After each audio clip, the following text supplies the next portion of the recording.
Bos-bos, pelaku usaha kuliner di momen liburan sekarang lagi panen cuan nih. Kuliner daerah selalu punya tempat di hati banyak orang. Apalagi kalau bukan buat ngobatin kangen karena nggak bisa pulang ke kampung halaman. Kayak masakan yang satu ini bos, nasi gandul yang berasal dari daerah Pati, Jawa Tengah.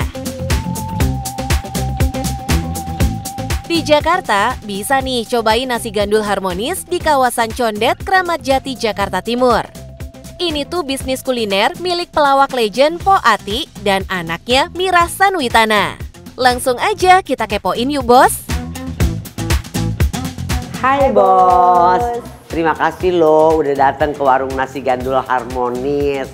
Weh, kalau misalnya penasaran datang ke sini. Di sini ada menunya daging ya cantik. Yeah. Ada kikil, ada babat, ada lidah, ada telur, ada perkedel, ada tempe. Kalau penasaran, tetap di Cuan Bos.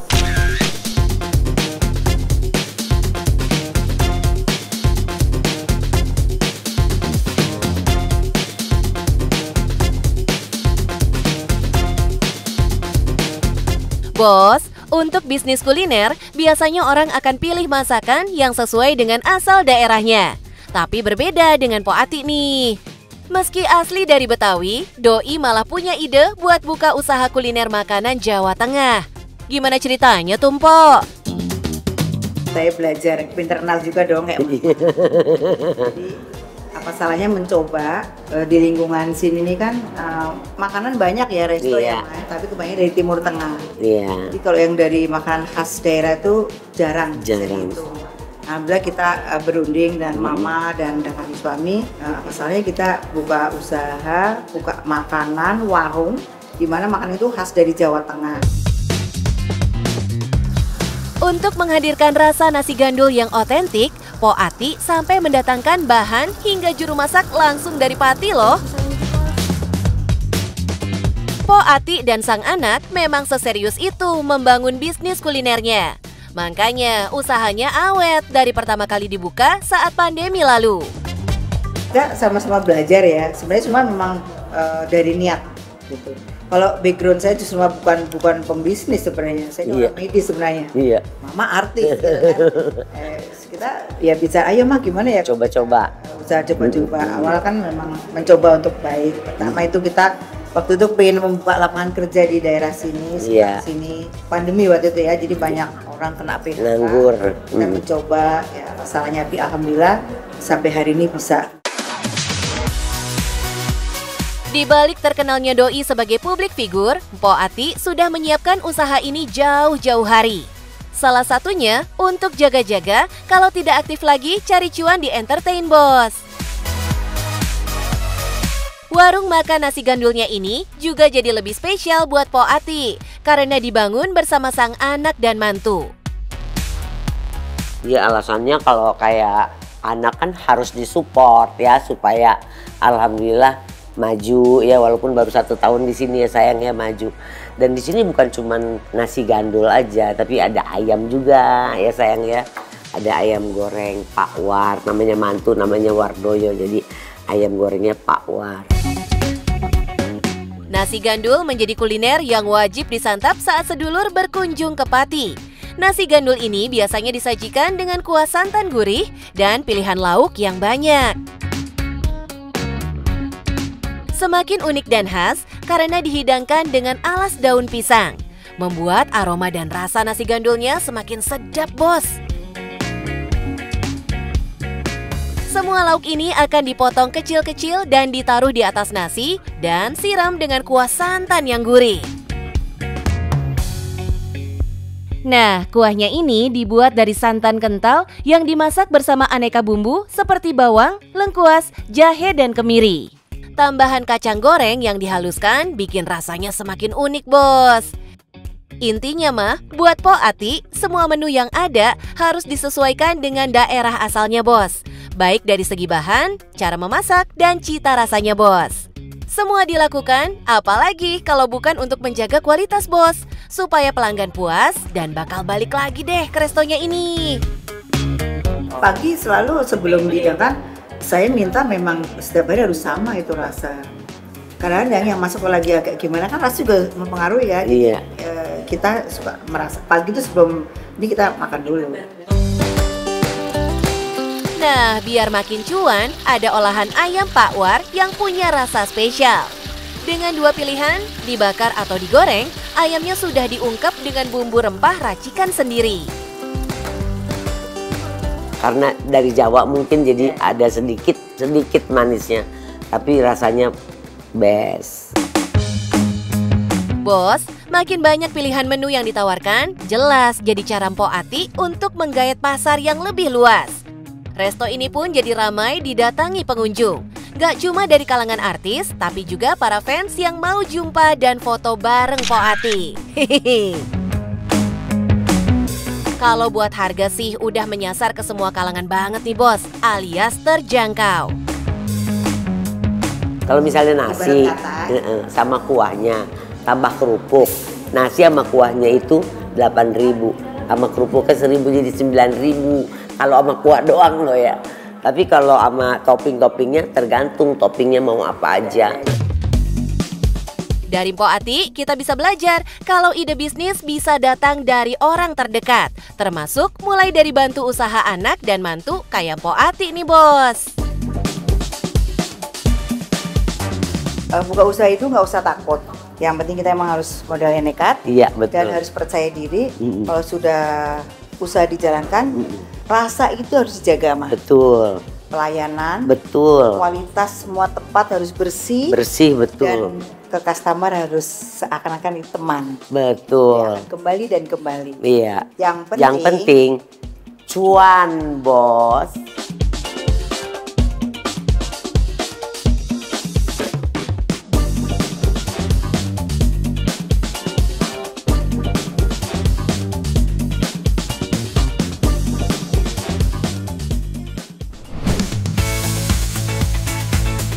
Bos-bos, Jakarta Fair Kemayoran emang selalu jadi surga belanja tahunan.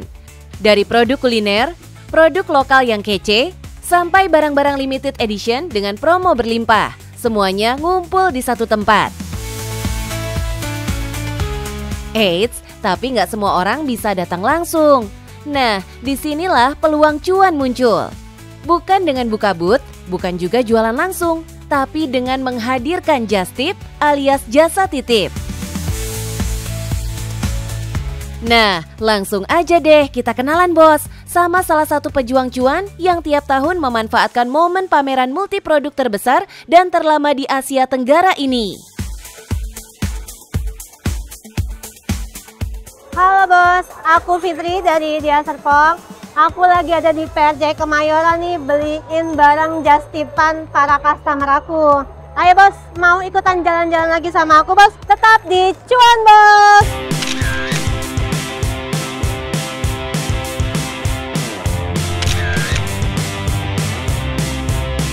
Bos, kenalin, ini dia Bu Fitri, salah satu pejuang just tip yang hadir di Kemayoran. Doi ditemani sang suami untuk siap berkeliling mengejar pesanan di sini. Kalau buat orang lain, event tahunan ini jadi surga belanja dan hiburan bareng keluarga. Tapi bagi Doi, ini adalah ladang cuan musiman yang gak boleh disia-siakan.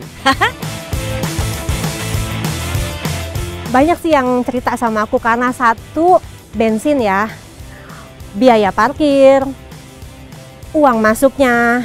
Apalagi mereka kan harus bawa keluarga ya kan, berarti uang masuk dikali berapa gitu, berapa orang. Dan barangnya limited edition, hanya ada di jam tertentu, kadang ada di hari tertentu aja gitu.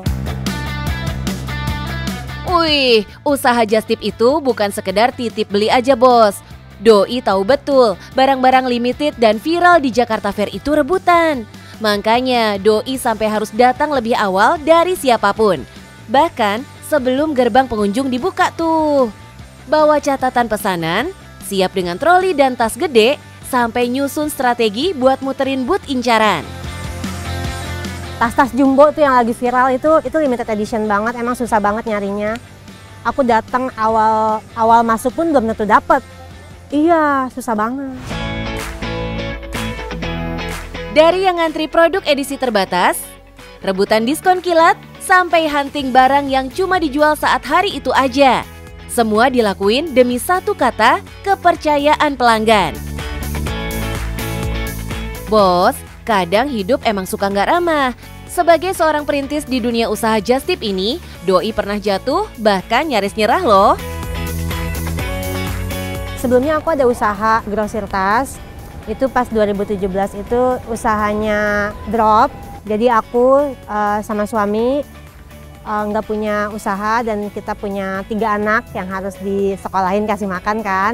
Cari inspirasi, berdoa gimana caranya kita, namanya usaha kan harus ada modal ya. Tapi kita nggak punya modal, kita punya tenaga banyak, sama waktu banyak. Gimana caranya punya usaha gitu.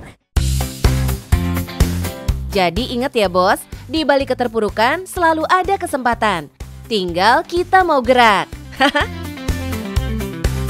Jadi aku scroll-scroll, ketemulah itu just tip. Wow gitu kan, di zaman kayak gini kok belanjanya banyak gitu. Aku masuklah ke dia kan, lihat-lihat banyak, ternyata pas aku cek-cek, wow ini tanpa modal nih gitu. Oke lah, aku bismillah jalanin yuk Pap. Aku minta doa sama orang tua, minta doa sama mertua juga. Kita sama-sama ya Pap ya, kita bismillah ya jalanin ini ya gitu. Dari awalnya 1 pelanggan, sekarang udah bisa dapetin sampai puluhan pelanggan dalam sehari loh. Wih, keren gak tuh bos? Per hari itu pesanan 100 sampai 150 barang sih.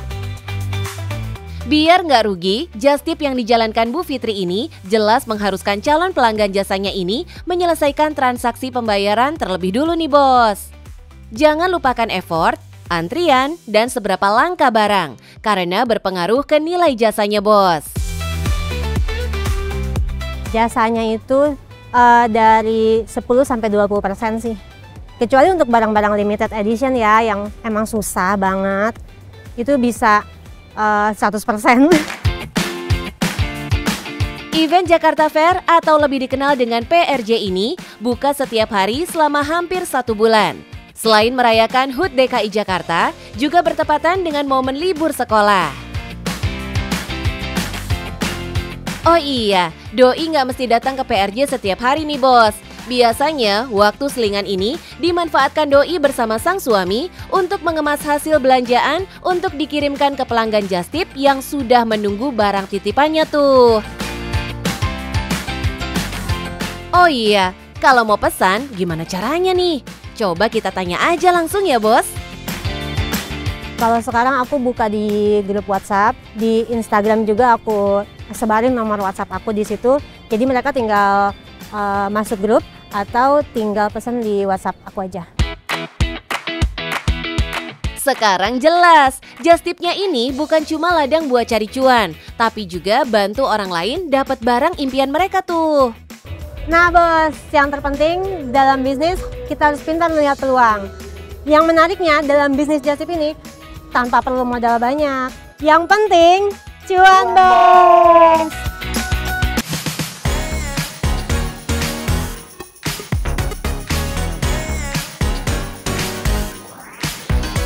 Ih, gemes banget. Kawai abis ya bos. Hewan berbulu yang satu ini emang gampang bikin hati jadi meleot jatuh sayang.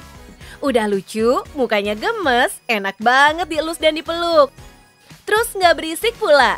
Cocok nih buat Anda yang pengen pelihara hewan kesayangan, tapi pengennya rumah tetap tenang.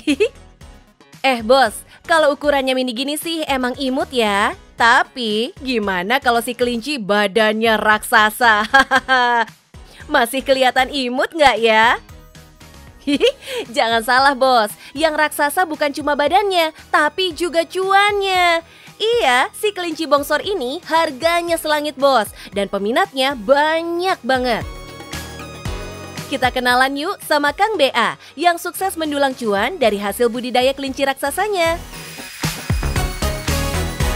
Saya mulai beternak kelinci dari 2018. Yang salah satu yang spesial di sini mungkin ada German Giant. Mau tahu seperti apa? Tetap di Cuan Bos.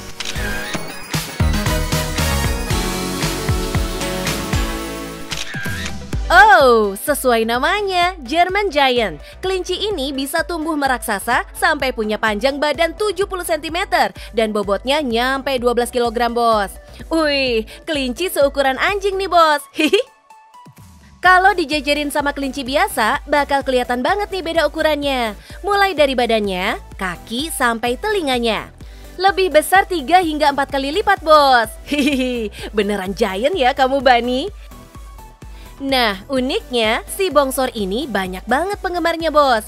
Karena meskipun badannya raksasa, hatinya tetap Cinderella. Cute banget perangainya. Si gemoy ini tetap suka dibelai, disayang-sayang, digendong, dan dipeluk. Cocuit. Syaratnya, kita sudah membangun bonding dengannya sejak bayi, bos. Minimal setelah lepas masa menyapih di usia 2,5 bulanan, bos. Jadi mereka akan nyaman deket-deket kita. Soalnya kalau mendadak ketemu orang asing, mereka suka gugup, gelisah, terus jadinya agak agresif, bos. Ini reaksi alami sih ya. Rata-rata yang beli ya udah punya kelinci yang kecil, jadi pengen yang gede. Tapi siap-siap ya, bos, karena si Bani raksasa ini makannya banyak banget. Sesuaikan sama ukuran tubuhnya.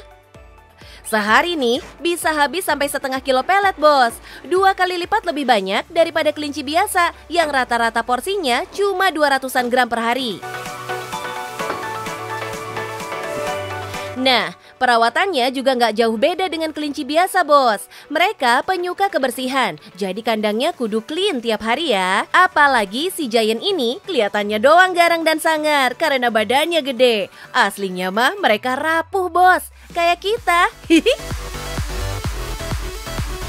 Tahu nggak, si giant ini terancam berumur pendek kalau kita di Indonesia salah merawatnya. Maklum, Doi ini kelinci bule asal Rumania. Jadi emang kudu adaptasi banget sama iklim khatulistiwa kita. Karena penyakitnya tuh agak aneh-aneh sih. Menurut saya ya, ada pilek, ada koksi, ada apa. Nah, biar nggak gampang sakit, si giant kudu rutin divaksin ya, bos. Terus vitamin buat dia juga jangan sampai skip, biar daya tahan tubuhnya juga oke. Ironisnya nih, bos, pasar German Giant sangat selektif. Si giant harus perfect banget fisiknya untuk mencapai harga jual yang maksimal. Karena kalau enggak, harganya bakal jatuh, bahkan nggak laku, bos. Kalau nemu kasus begini, biar nggak rugi kegedean, terpaksalah Kang BA menjualnya untuk kebutuhan kelinci pedaging. Hiks, sedih kan, bos? Tapi tetap, bos, kelinci jenis ini banyak banget fans garis kerasnya, terutama kolektor, penghobi, dan pembudidaya kelinci.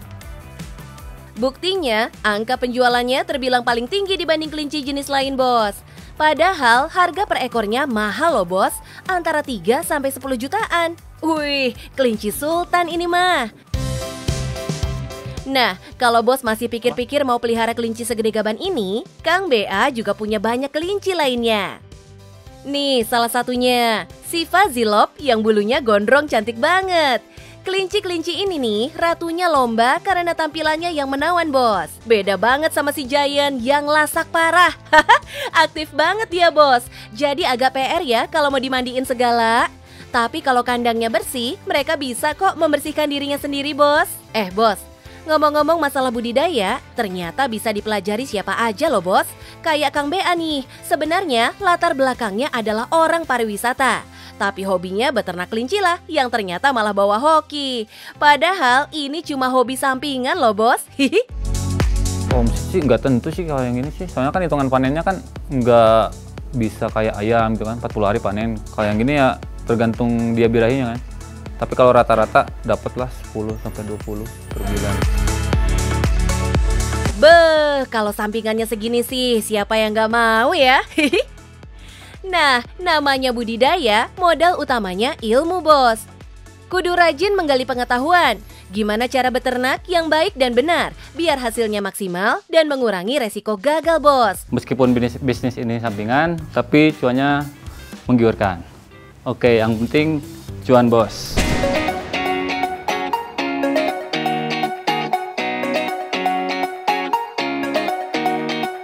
Bos, ngomongin usaha kuliner emang gak ada habisnya nih. Apalagi kalau kuliner yang satu ini, pasti inget zaman waktu masih SD ya, bos? Cotton candy alias si permen kapas ini udah jadi langganannya artis-artis saat merayakan momen spesial keluarganya. Lihat aja, ada Ruben Onsu, Gading Martin dan Giselle. Loh, kok bisa ya? Selain bisa dibentuk berbagai karakter yang menggemaskan, ada satu layanan yang jadi unggulan. Hayo, siapa coba yang gak kepengen bos? Kuy, kita kenalan aja sama ownernya bos. Nah bos, ini usaha saya, Puffy Cotton Candy. Untuk sekarang kalian nggak cuma bisa nemuin di pusat perbelanjaan aja, tapi kalian bisa panggil kita untuk datang ke rumah. Mau tahu keseruannya?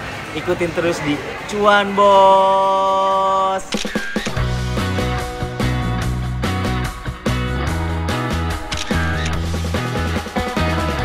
Sebelum memulai pelayanan home service-nya, semua perlengkapan yang diperlukan harus disiapkan dari gudang ini, bos. Jangan sampai ada yang ketinggalan ya, Intan.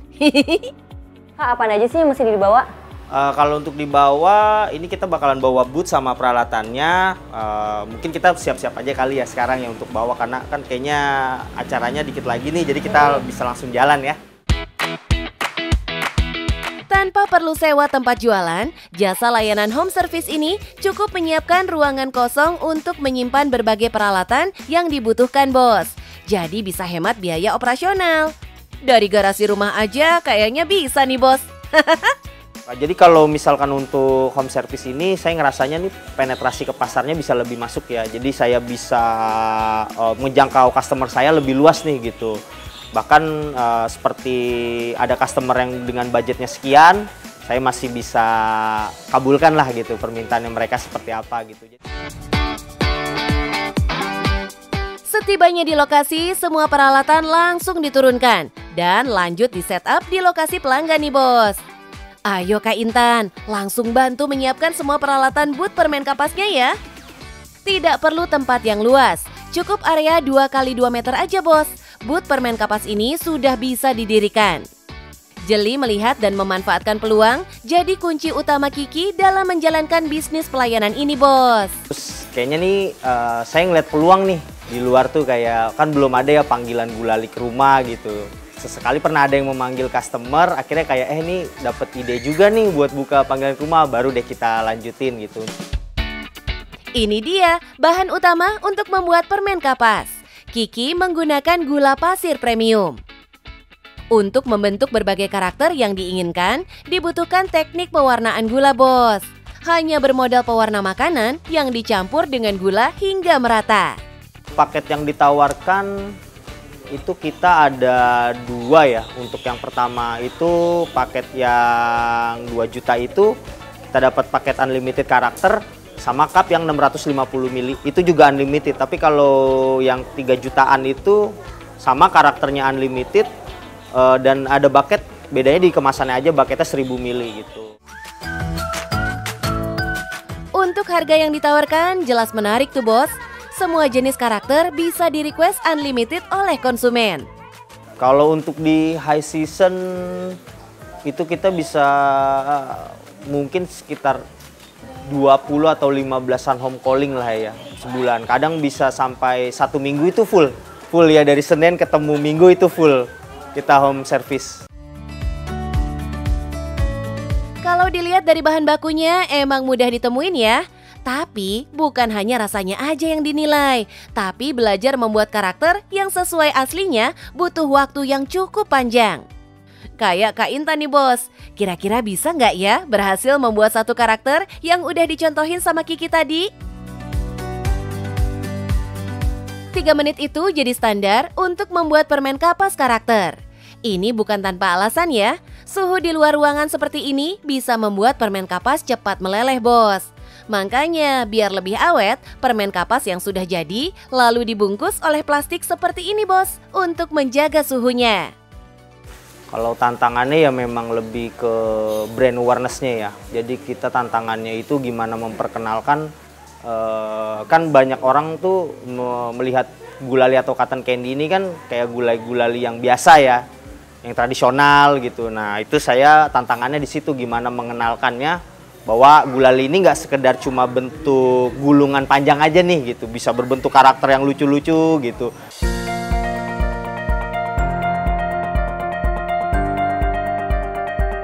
Dalam merintis suatu usaha dan bisa merasakan hasilnya hingga saat ini, jelas bukan tanpa tantangan, Bos. Memperkenalkan produk permen kapas yang sudah dikenal banyak orang dari lintas generasi ke generasi sepertinya jadi tantangan tersendiri, Bos. Saya pertama kali kita diundang artis itu sama Ruben Onsu waktu itu, waktu anaknya ya ulang tahun. Nah itu pertama kali kita Om Sepis dipanggil artis. Nah setelah dari situ baru tuh dapat panggilan lagi untuk endorse beberapa artis, bahkan untuk yang artis-artis ternama kita udah endorse semua ya. Seperti itu. Teknik endorsement kepada artis-artis ternama jelas jadi teknik marketing kekinian yang bisa jadi cara mendapatkan pelanggan. Sepertinya jadi strategi yang menjanjikan, Bos. Melihat ekspresi para anak-anak yang puas dengan hasil permen kapas yang dibuat, jadi kepuasan tersendiri buat Kiki. Nah Bos, dalam berbisnis makanan tidak hanya menyajikan makanan ya, tetapi kita membagikan pengalamannya kepada customer kita. Yang penting cuan, Bos.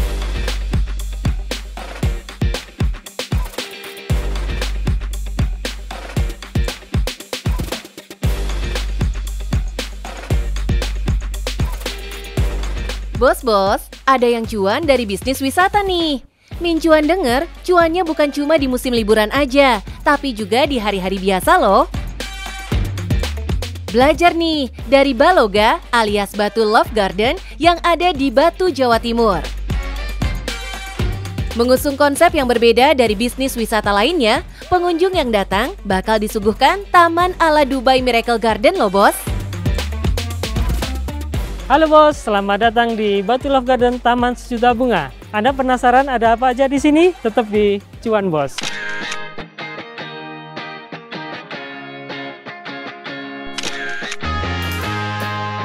Menyajikan wisata bertema taman, tapi taman yang ini beda, Bos. Yang nggak ada di tempat lain, jelas replika hewan dan lainnya yang segede gaban ini, Bos. Untuk mendukung tampilan estetik, Pak Firdaus dan timnya mengisi kawasan wisata ini dengan aneka jenis bunga. Dari 600 jenis bunga yang ada, 30%-nya dari luar negeri, Bos. Nah, kalau yang ini jelas dari Indonesia ya. Kantong semar, tanaman karnivora pemakan serangga. Termasuk tanaman langka yang nggak mudah dijumpai di banyak tempat. Jelas jadi magnet supaya pengunjung datang ke Baloga ya, Bos. Nah Bos, kalau berkunjung di tempat kami di weekend atau libur nasional, kita ada parade bunga, Bos.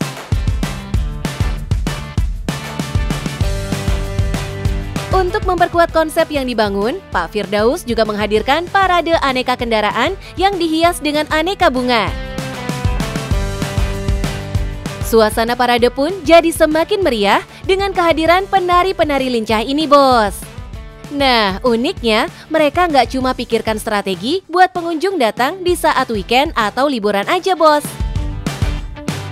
Untuk weekdays atau hari-hari biasa, mereka menawarkan paket edukasi yang bikin target market merapat. Dari lembaga instansi sampai anak-anak sekolah.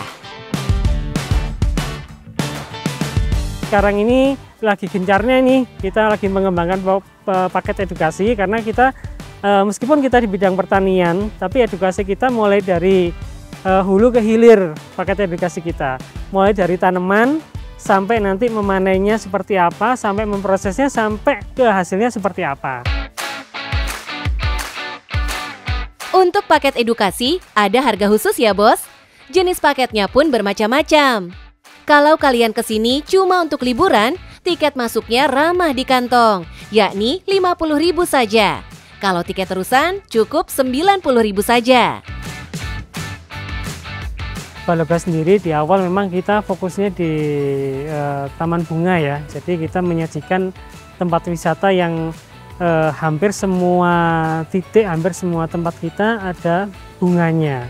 Nah, selang berjalannya waktu memang ada permintaan nih dari pengunjung. Nah, akhirnya dengan seperti itu kita menambah satu sampai akhirnya seperti ini. Jadi kita akhirnya perpaduan taman bunga sama wisata wahana.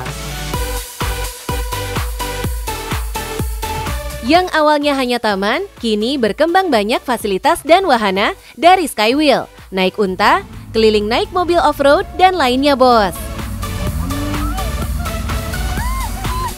Dengan pengembangan fasilitas dan wahana, terbukti bos, di beberapa peak season seperti liburan, kenaikan jumlah pengunjung yang datang bisa berlipat. Di weekday memang kita harapannya untuk kelas-kelas edukasi ya, karena dari beberapa sekolah mengharapkan istilahnya menginginkan di weekday, karena selain bisa tiket reguler digabung dengan paket edukasi kita, mungkin itu target kita mungkin di angka sekitar kurang lebih 300 sampai 500 orang. Kalau pas di weekend mungkin ada kenaikan sampai kurang lebih hampir 3 kali lipatnya ya, 3 kali lipatnya di weekday. Tempat wisata memang banyak, tapi supaya cuan, jelas harus hadir pembeda ya bos. Jangan lupakan strategi, inovasi, dan pengembangan fasilitas juga dong bos. Gimana bos setelah jalan-jalan di Batu Love Garden? Menarik bukan? Nah, mungkin Batu Love Garden adalah salah satu destinasi yang mungkin bisa direncanakan untuk liburan bersama keluarga. Jadi kalau ke Kota Batu jangan lupa mampir ke Baloka. Yang penting, cuan bos!